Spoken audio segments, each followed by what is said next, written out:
America and North America, and there's a simple reason for that. There are no roads connecting the two continents, not even a rudimentary one. Technically, you could try your luck crossing on foot, but let me tell you, that would be a huge, huge mistake. The region that connects the two continents is called the Darien Gap. It stretches across southern Panama's Darien province and the northern part of Colombia.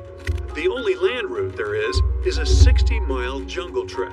Crossing it can take anywhere from 3 to 10 days.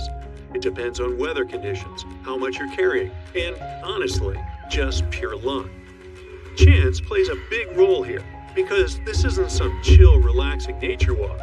It's a harsh, extreme environment known for being completely isolated and one of the most dangerous places on Earth. Still, people seem to forget that and go there anyway. Every year, the number of people crossing just keeps growing. In 2014, fewer than 10,000 people crossed the gap. In 2023, that number increased to 520,000. Now, you might be wondering, what are so many people doing in the middle of the two American continents, risking all that danger? Well, that's because the Darien Gap has become a route for refugees migrating to North America. But to get there, they face all kinds of dangers, from insect bites and infections to serious fractures. We're talking about a no man's land.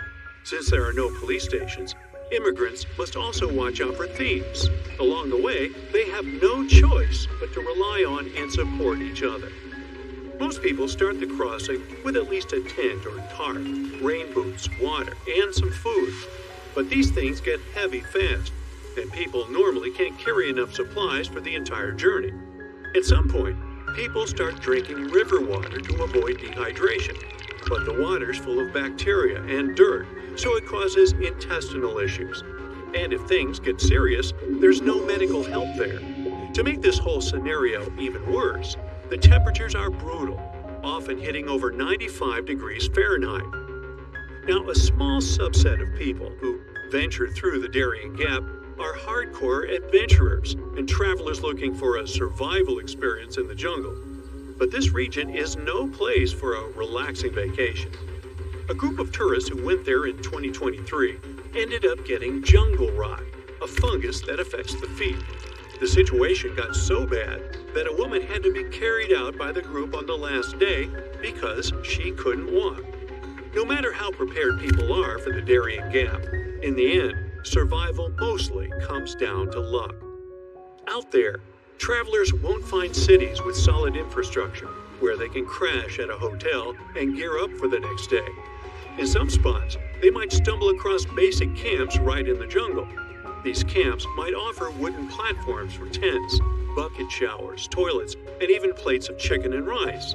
But it all comes at a price. Wi-Fi, for example, might cost $2 an hour, and that seems like a pretty good deal, considering there's no cell phone service on the trail. They pretty much lose all contact with the outside world. Now picture a dense rainforest with steep, muddy terrain. The hiking trail is littered with boulders and tangled with vines, like nature's own tripwires. It climbs sharply over a mountain, becoming a serious challenge even for someone in good physical shape. The area also gets constant heavy rainfall, which can lead to landslides, flash flooding, and extremely muddy conditions. The situation gets so intense that even the t-shirts and faces of those who make the crossing end up covered in mud. They'll also have to cross a lot of fast-moving rivers. A Venezuelan dad who recently went through the area with his 2 kids said their sneakers ripped apart on the very first day. That's how powerful the rivers can be. And they're deep, too. Sometimes the water reaches all the way up to their shoulders. But the dangers in that area aren't recent. For centuries, the Darien Gap was thought to be impossible to cross. The first Europeans who ventured into Latin America saw it as kind of a jungle training school. They totally knew about its dangers, but still, many adventurers tried to make the crossing in the years that followed. In 1854, for example, an expedition disappeared for 49 days in the jungle, battling starvation and exhaustion. Then again, in 1870, a group of 100 men set out to cross it. Even though they were well prepared and carried cutting-edge equipment for the time, they still suffered tremendously during the journey. They had to rely on incredible resilience to survive the challenge. Over the years, people who ventured in often ended up passing away from hunger, thirst, and even drowning in rivers. They also faced the risk of being attacked by dangerous animals like jaguars, white-lipped pecaries, and the fer-de-lance, a fast, irritable snake that is one of the most venomous out there. The area is also swarming with mosquitoes, which can spread serious health problems. Leaning against trees to rest can also be risky. This jungle is full of spiked chunga palm trees, which are covered in long black spines up to 8 inches long. Unfortunately for us, these spines are covered in all sorts of bacteria. Just brush against a chunga, and you can end up with infected wounds. And yet another danger is getting lost in the dense forest and never finding your way back to safety. These days, though, this risk is a lot lower. Some people have mentioned color-coded markers that help guide travelers and keep them from going the wrong way. If they see blue or green fabric tied to trees, it means keep walking. But if they spot red fabric, that's a sign they're going the wrong way and need to turn around quickly. Since there are so many dangers, why not just build a road through the Darien Gap? While it might seem like a good idea, building a road connecting Panama and Colombia isn't really that simple.